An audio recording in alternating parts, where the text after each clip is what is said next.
So today is December the 9th, which is 2 weeks after my scheduled procedure to have a pacemaker inserted.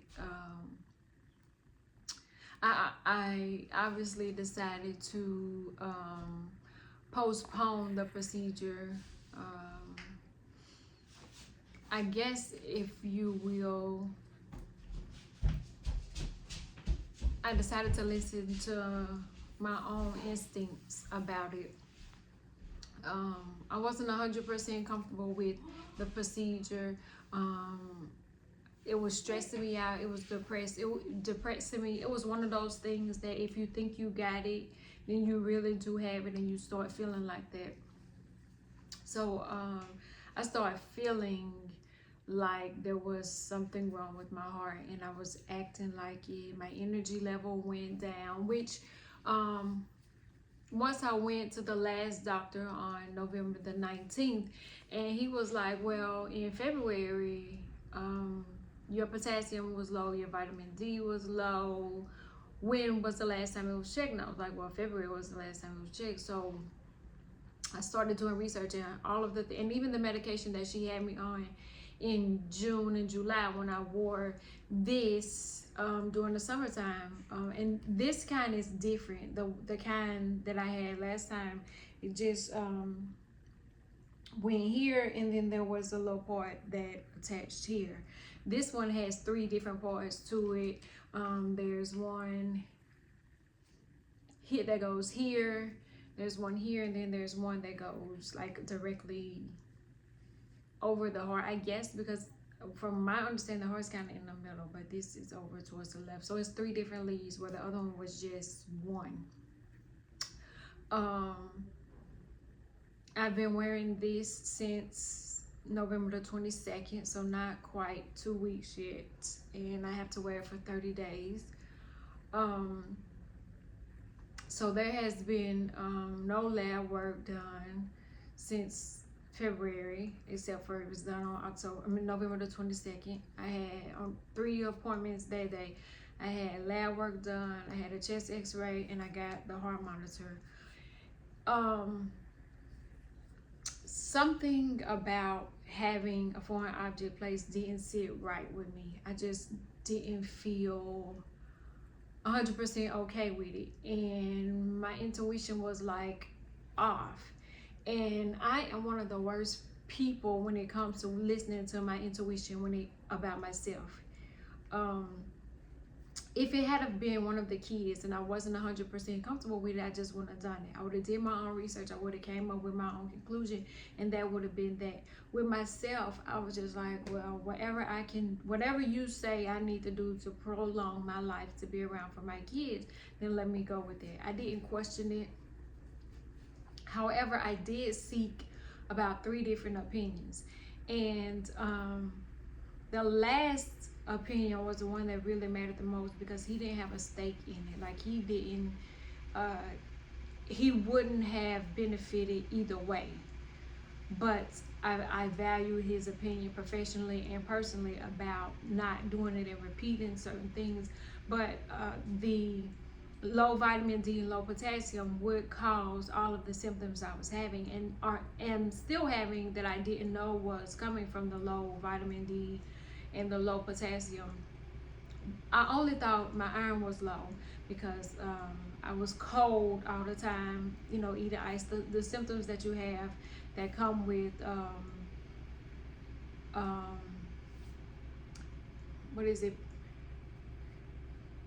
perimenopause, the symptoms so I was going off of those symptoms and things like that, but I didn't think about lab work. And then doing the research that I did, the low potassium can cause muscle weakness, muscle cramps, heart palpitations, coldness, the things, tiredness, fatigue, the things that I was having that was looked at as the issues that I was having with my heart was and could be as simple as putting me on a strong vitamin D daily, which doing research, sometimes vitamin D has to be paired with vitamin K, and then the coldness needs a B16 and a B12, and some, like, it's a whole lot of stuff that really I would have done more, I feel would have done more damage to myself by having the surgery versus getting lab work done, seeing what's really going on.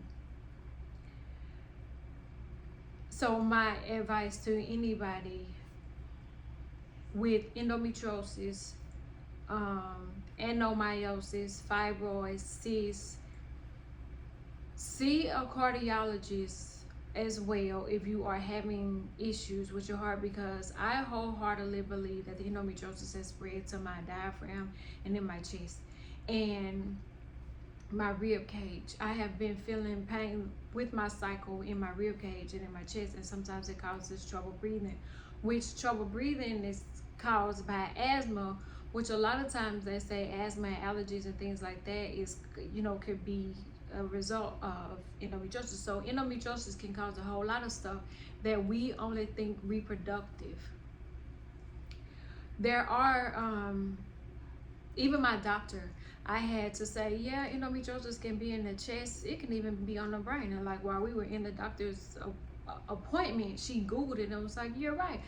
I wouldn't have brought it to you if I didn't think it was right. But I think in order to look to see if the endometriosis has spread, they would have to crack my chest open, which seems far more risky than the pacemaker, which the way the doctor explained to me, it would be a simple procedure where they would go in through my groin and insert the pacemaker, leadless pacemaker, into my heart, and it would beat when my heart wasn't beating.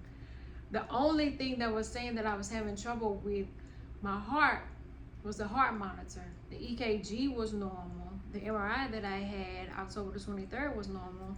And so there was no concrete evidence that I needed a pacemaker except for the heart monitor. Could the heart monitor be faulty? Yes. Could there have been some results or some days that it registered low, that there was maybe some issues with the pads and things like that? I do know that the medication does sometimes cause low heart rates, and at one point in time, I think like twice, maybe my heart rate reached 39. I don't remember or recall the days. I've started to keep a list of things that I have done and the days that, like, I wake up and my leaves are stuck to my shirt and not to me, so that if it's they're like, well, your heart rate, well, that wasn't my heart rate, that was my t-shirt. So I have been keeping track of that.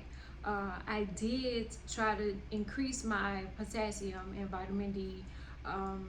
I haven't gotten to the point where I can do any vigorous exercise, but I do need to increase my energy levels. I need to increase my endurance and also my muscle strength, because being so fatigued and so stressed and depressed, there were days where I couldn't get out of bed and the bed stuck to me, and that made it worse, and it was draining. And so now I'm forcing myself to, like, get out more, even though it's cold, and cold normally drives me in the house. The warmer months I can get outside and go walking and do, but it's cold. Like today, it rained all last night, so today it's been foggy and drizzling, so it's hard to get outside. Plus I think the high was like 52. So I did my grocery shopping today, and when I grocery shop, I have to go to more than one grocery store to get the items that we like and we need. So I did get my exercise that way.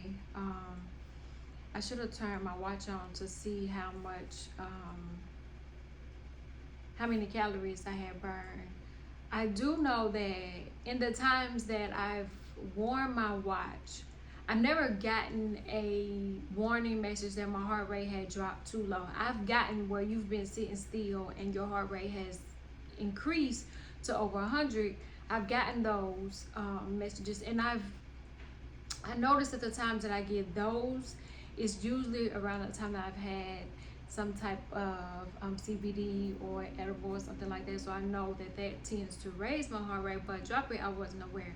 And I do know that the high blood pressure is hereditary, is circumstantial, is stress.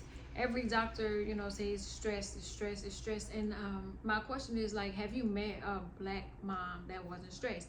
Not to say that all moms aren't stressed, but speaking as a black mom, with a black mom, the oldest girl, is always stressful.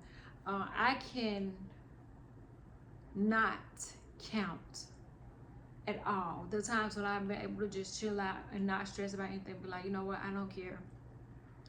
Recently, because I've been trying to recuperate on my own, my co-parent has been stepping up and he's been doing more, so I've had to do less, except for try to get myself together and get back to where I need to be. Because I had gotten so low and had gotten so depressed that I started preparing my kids for my demise, and I didn't realize that it was affecting them as well. You know, I'm going through and I'm trying to be strong for them, but then, you know, when we all lay down at night, it's still in the back of our mind, like, you know, November the 25th, she goes in under anesthesia, anything could happen. Then when she comes out, she's going to have this foreign object in her body. And so the youngest one said, I want a forever shirt. And I was like, I'm too young, you know, and I didn't want to celebrate my birthday. I was like, I just want to be in the house and feel sorry for myself. And then I was thinking, well, what if this is your last birthday? Don't you want to celebrate it? And I remember sitting there, you know, we having fun, we laughing and joking. And two of my friends we're the same age and they were talking about grandkids, and I was thinking at that moment, like, I want to be around for my grandkids. So even last week, you know, I was like, okay, I did my research. What all do I need to, I pulled out all of the books that I have, and I want to be able to show all of them, but most of the books that I have that are like how to take your health in your own hands and figure out what you need for low vitamin D and potassium. So I went to the grocery store and I got more fresh fruit. That's the main thing, you know, more fresh fruits and vegetables. And I don't eat terribly. Like I'm pescatarian, so I've cut out beef, pork, chicken, and I only eat fish and seafood. But with that, you know, I eat the worst of the worst in the ocean, but I don't eat enough fresh fruits and vegetables. So I went to the market and I got me some bananas, and I'm the type of person that say I'll never ever ever eat bananas. But as a little girl, my dad said, you'll eat some shit if you get hungry. Now I'm like, you exaggerating. But I've eaten bananas.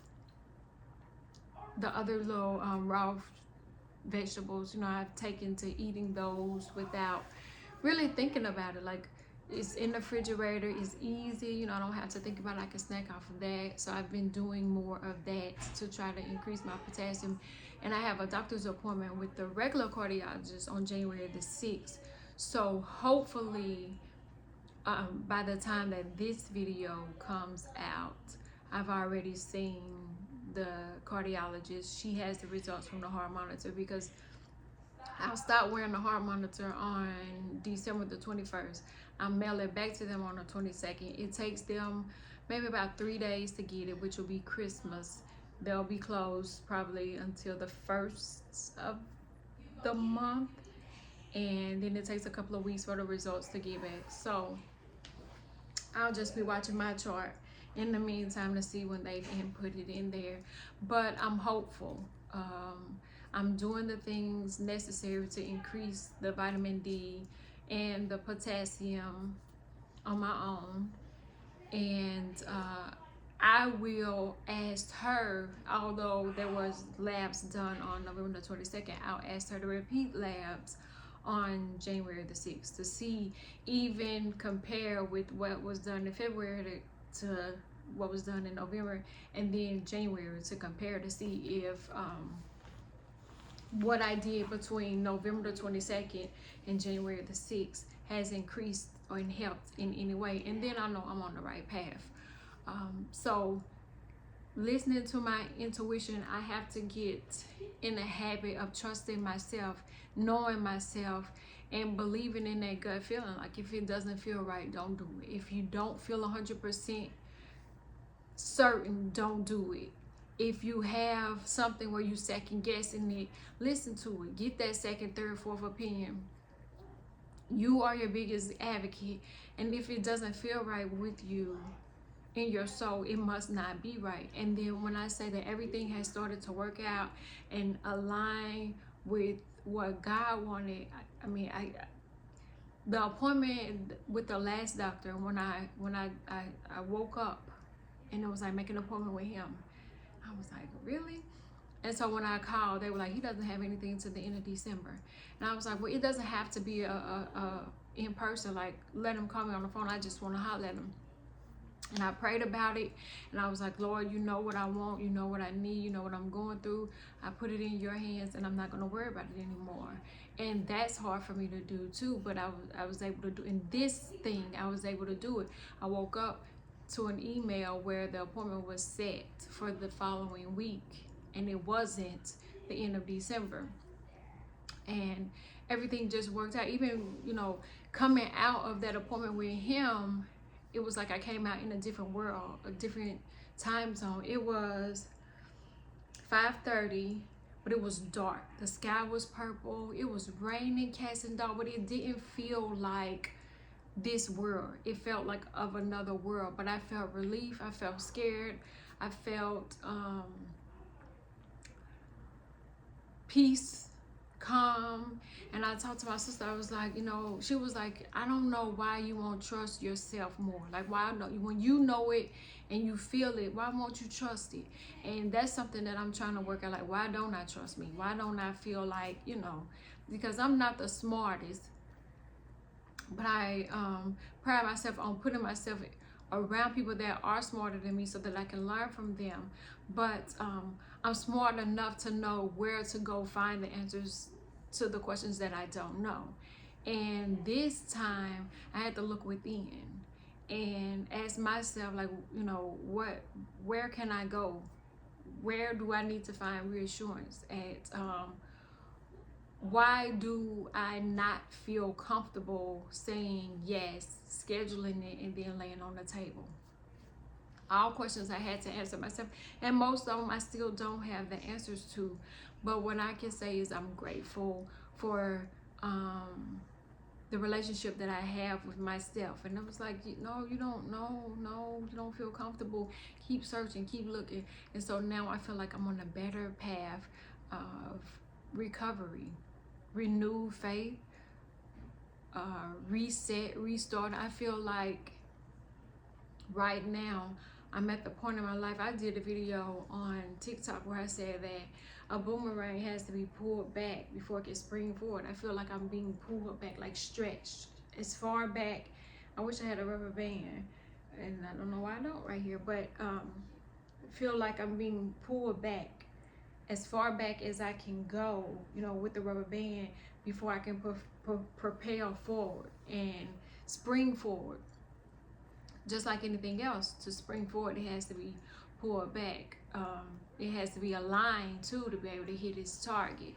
So, what do they say? If you aim for the moon and the sun, and if you don't reach it, you'll still fall amongst the stars. I'm still aiming at the goal. I'm still shooting for the sun. I'm still listening to the moon and trying to get there, aligning myself up in order to hit that target. So as I continue to recover and renew not only my faith, but renew and restore my body back to a healthier me. I don't know what I need to incorporate back into, vitamins and things like that. But what more I need to align. I'm doing the therapy, I'm doing the inner work, and my therapist say a lot of people will get where you at and it'll get too tough and you'll stop. And I was like, well, what the fuck would stopping get me? Like, stopping right here gets me nothing. Not going any further, it gives me nothing. I have no choice but to keep going. And I'm grateful for the type of relationship I have with her. And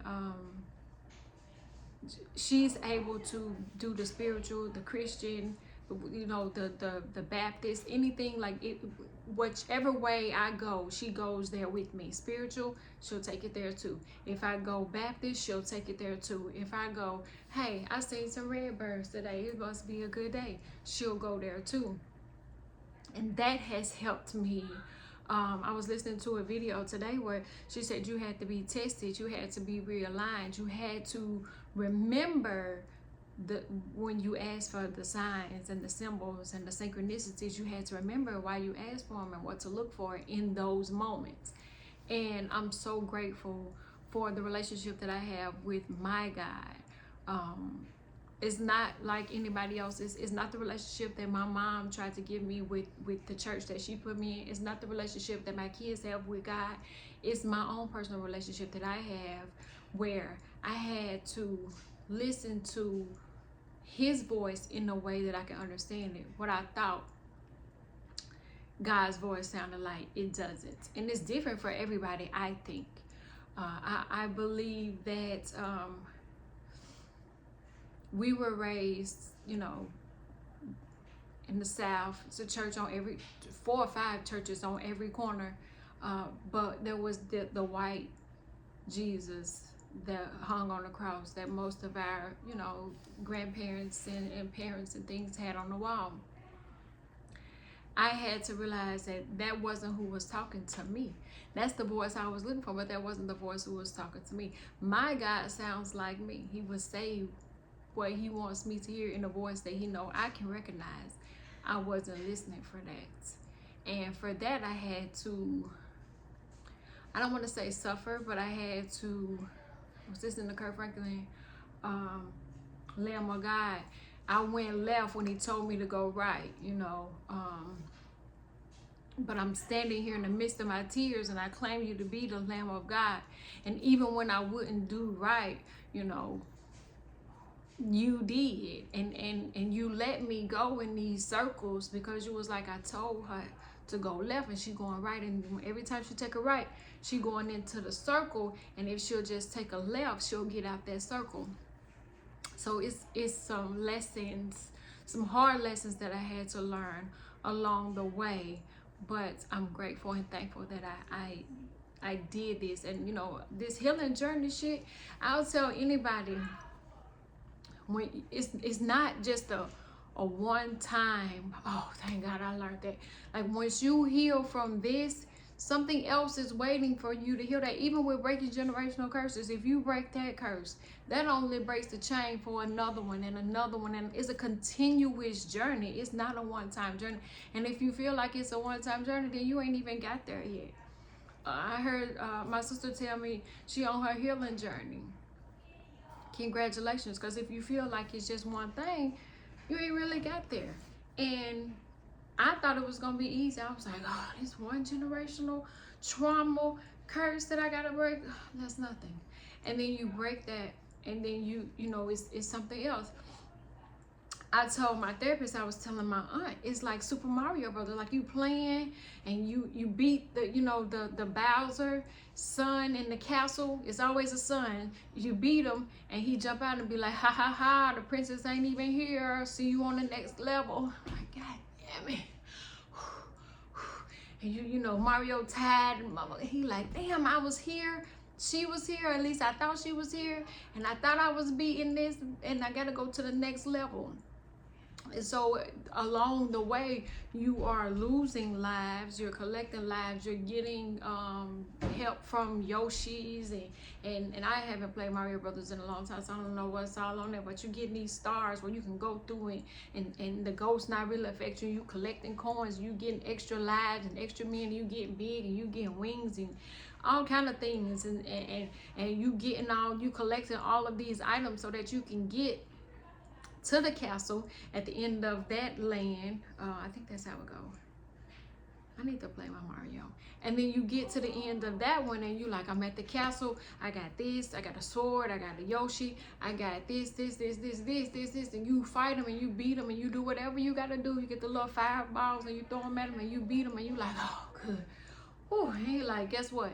She ain't even in here. So you got another level of a whole nother boards to go through, 8 different boards to get to another castle to find out that it ain't in that castle either. You got to go to a whole nother.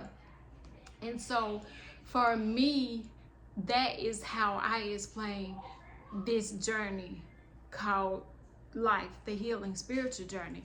It's not a one-time thing. Like, and according to my therapist, after that first boy, you be like, fuck it, you throw the joystick down, you be like, look, this is too much. I don't have it in me to keep going through these different levels and getting my ass kicked, and then the prize ain't even there. So if you stick to it, you collect all these mushrooms along the way, and all these signs and prizes and blessings and lessons, because every board is only making you stronger and smarter, and then you're able to find shortcuts to get to the end of that board. And so it's a continuous level, like a video game, except for I think I was telling somebody, when you are awakening, it's literally like dying with your eyes open, because you watching shit and you like, oh my God, I can't believe I'm going through this shit. Some days I wake up and I can remember my dreams, and I try to write them down. And you know, a lot of mistakes I make is the first thing I do is I wake up and I need to know, well, what time is it? And then I get to scrolling and looking to see who texts and what emails I need to check and this, that, and the third. So I get thrown off. But if I can remember my dream and I wake up and I start writing. Last night the rain sounded so amazing. I decided to cut the TV off and just let the rain put me to sleep. I don't recall what I dreamed about, but when I woke up this morning, I woke up smiling. I woke up in a good mood. I woke up like, it's gonna be a good day. It's gonna be a good week. It's almost Christmas. Let's get in the Christmas spirit. You know, get up, get some exercise in, burn some calories. You know, work on. I was working on hand strength, because I feel like my muscles are weak, so my hands shake. I was toting a box downstairs, my hand was shaking. I was like, I'm used to moving stuff and turning furniture around. Like, the wash machine smelled like something was burning yesterday, and I was like, what the fuck? So I end up turning the wash machine sideways to plug it in a different outlet. That's my normal. You know, I'm used to being able to do that. I'm not used to having to ask somebody for help. Although in the past I've you know, was like, hey, the wash machine is this, and then it will get taken care of. But you know, being by myself, I'm having to do it myself. But I don't mind it. I'm actually grateful that I can do it and I'm able to do it. My daddy didn't raise no punks, so I'm just grateful for another chance. I can't say a second chance, because I feel like I'm probably on my 6th life. Level, of course, 43. I guess board 12, because it's the 12th month. And then I don't know when I'll get to the castle and fight. Well, I'm at the castle now, and I'm fighting one of Bowser's bastard kids to get the princess, only to find out she ain't here. And then when I get to the next level, it'll be different. Like, it might be the desert, it might be on the clouds. Like, you know, playing Mario Brothers, and I play Mario Brothers, I play Sonic, I play Mortal Kombat, I play all these different video games, and Mortal Kombat was my favorite. So I know Mortal Kombat, you got these cheat codes, left, right, up, down, and you can do the little get over here and finish him like that. Like, you got them kind of powers, but you got to be able to unlock them. So but you had to have lost a few battles to be able to know when to go left, right, up, down, right, center, such. And then, you know, pull Scorpion was my favorite. Get over here. You pull them. Sub-Zero, where you freeze them. Katana, where you pull out the blades. Like, you had to lose some battles to be able to learn those cheat codes, or somebody gave you the cheat codes for you to be able to fight. And then once you fight this one in Mortal Kombat, baby, you fighting everybody, including your twin. That's y'all got the same fucking powers. So the same thing that Scorpion can do, this Scorpion can do. Same thing that Katana can do, we can do it too. That Johnny Cage can do it, you can do it. That's when it gets interesting. And then you fighting the little man, he disappear, and you just fighting, and you don't even know what, and you's like, well, I'm fighting somebody, and he disappear, and he come and he just stomp you, and boom, that's over, and you don't use up all your lives. I like to, when I did explain the way I felt to my therapist, she laughed. She was like, I've never heard it I never heard it explained like that. I was like, that's the only way I can explain it, because that's the way I feel. I grew up off of Mario Brothers and Nintendo and a little bit of PlayStation and a little bit of Xbox or whatever, but that was like early on. I don't know what number of PlayStation we on now, but that's the only way I know to explain it to her. Like, this is what, I'm going through. So we got the game, real life. Somebody got, the controller of my life, which is me. I got it. I'm working my avatar, and I'm left, right, up, down, trying to do the cheat codes and to pull out the special power or the whatever it is. I'm trying to figure it out, and let me go on and eat this one up and get to the next one and get to the next, because you start down here on Mortal Kombat, and then you fight this one, and then you fight that one, you get over there, you fight this one, and you fight that one, and you fight that one, so you keep going up, and they get tougher as you go up. Like you go up, and you fighting, and they whooping your ass, and it feels like you don't have time to recuperate from the last fight before it's time to get to the next one. On the game, every fight you get in, they start your energy level back at full. In life, wherever you ended that last fight at, you may have a little bit to rest and recuperate, but time to get back in the ring. Time to get back in the ring and fight some more, and then fight some more, and fight some more, and fight some more, and fight some more, and sometimes you get to the point where some of the fights are more mental than physical, but the mental can wear you out just as much as the physical, or even more, because you're using more brain power, and everything starts in the brain, and it starts manifesting in the body. So I believe that, like, illnesses, they manifest in the brain, and then it shows up in the body. You can look at it a different way. It manifests in the body, and it shows up in the brain. For me, it manifested on a piece of paper. It showed up in my brain. My brain computed, oh, there's something wrong with your heart, they need to do surgery. And then my body started to receive that. It started to mimic that. It started to transmute that and transform into that. And then I was like, I'm going to take that and flip it and tell them, now, that was what you thought. No, level. Then I got the level 43. And it was like, oh, you got to play a different game, a different way. You got to flip this thing, Rubik's Cube. I ain't got now one of them right ever. But I feel like if I sit long enough and play with it, I'll get it right. But I didn't grow up off Rubik's Cube. Like jacks. My mom and them played jacks. I didn't grow up. I know how to play it a little bit. I played Nintendo and stuff, for Game Boy, those kind of things. So that's the way, I'm used to. But I played outside too. So I know it's outside. Got healing powers outside. I remember playing in the mud. And it makes me think, I want somebody to build me just a little thing where I can put my own mud in it, and I can just stand in it. I can cover myself in it, rinse off, and then come in the house and take a shower. I just want my own little mud bath in my own little backyard where don't nothing get in it but clean mud. No worms, none of that, just mud. Healing mud and clay and all that. And I play in it because I played in the mud as a kid, and it was one of the funnest things that I ever remember doing. And I understand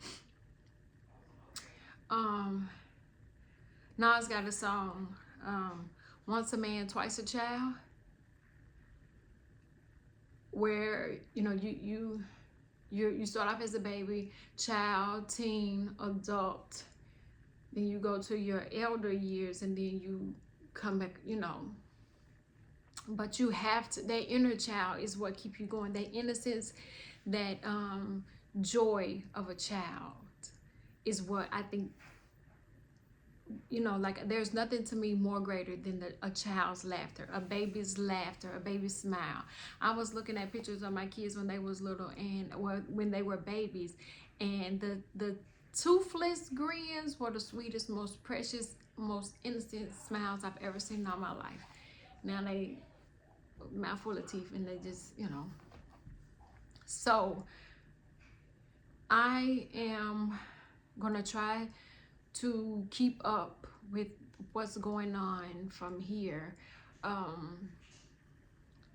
have gotten to where I don't want to go out and be around crowds. I do feel that way because, for one, I feel like going out, being around crowds, your anxiety and being an empath, absorbing all those things, that can pull on the heart rate. So I have avoided crowds, not just for that reason, but I want to keep these heart monitor results as accurate as possible, because I don't want no more false, positive, negative, whatever the fuck. I want it to be accurate, right, straight to the point. We were wrong. It was wrong. The medication fucked it up. Your iron is low. It wasn't low. The potassium is low. Your vitamin D, your vitamin B, that type shit. So I haven't been around large crowds really. I prefer it that way. So I'm not absorbing any energies, any negative vibes, or low vibrating, low vibing people, negative or positive. Because even with the positive people, it could cause it to raise, and then somebody negative can drop it. So I have isolated just because I feel like it's necessary for recovery, and I ease back in a little bit at a time when necessary. Otherwise, I'm cool. Next week, I already signed up to volunteer at the holiday party at the school. That has me worried because it's cold and flu season. I was at the grocery store today and I heard a little girl coughing. I got off the aisle so fast that you would have thought it was the Flash. And then, baby, I heard her coughing on the other side of the store. I was like, no, this ain't for me. So when I do go to the school next week, I'll probably wear a mask, just because I don't want nothing that they got in, last year for Christmas, my youngest had the flu, and when we went to the ER, they was like, it's flu in here, it's COVID, and this strep, and I was like, I don't want none of that. She had the flu, so of course I had to nurse her back together, but they had us in the room with like 16 people at a time. It was coughing. I had on 2-3 masks, gloves. I was like, don't nobody touch me.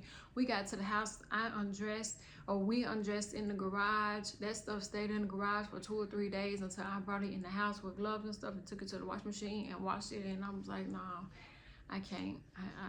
COVID got me once, and I'm still trying to get back.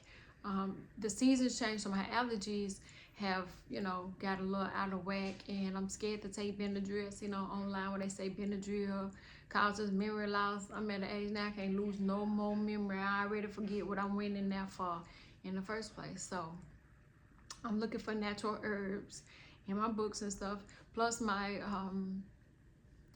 fresh fruits, raw fresh fruits and vegetables, adding those nutrients in to kind of balance the allergies out and see where it's going. Because even though I've been inside, the seasons change on the outside. I go out there and they're like, we got you. So I'm trying to build up my resistance to what's out there that I haven't been exposed to since I've been in. So that's a challenge too. But allergies, they come, they go. We figure them out as we go. But I know with the Benadryl, it'll dry everything up and shut it down real fast. And normally I have 1 or 2 around here. I haven't had any. I'm like, no more memory loss. I ain't gonna remember shit. I take enough Benadryl the way the allergies are, I'm gonna remember my own name. But I remember the lessons, and I remember the roadblocks. I remember getting to the end of one tunnel, and it's dark, but the light, I can finally see the light. The light is on, and I'm grateful for the light, and I am the light. And this little light of mine, I'm gonna keep letting it shine, and I'm gonna keep trying to be the message, the messenger, delivering the message. Because something I was listening to earlier today say she had to get you had to get to where it was just you and God. You couldn't go to nobody but God, because can't nobody take credit, can't nobody be there for you like God. So he had to get you all by yourself, all to yourself. He had to have your undivided attention. And it took this for me to give it all. And this ain't the first time, and I'm sure it's not the last time, but I'm quicker to listen. I can hear with my spiritual ears. I can see with my spiritual eyes, because I'm able to stay more present. I can't worry about tomorrow. Tomorrow may not come. I can't worry about the past, because ain't shit I can do to change that. So I just have to stay in the moment, stay present, and be grateful for the present.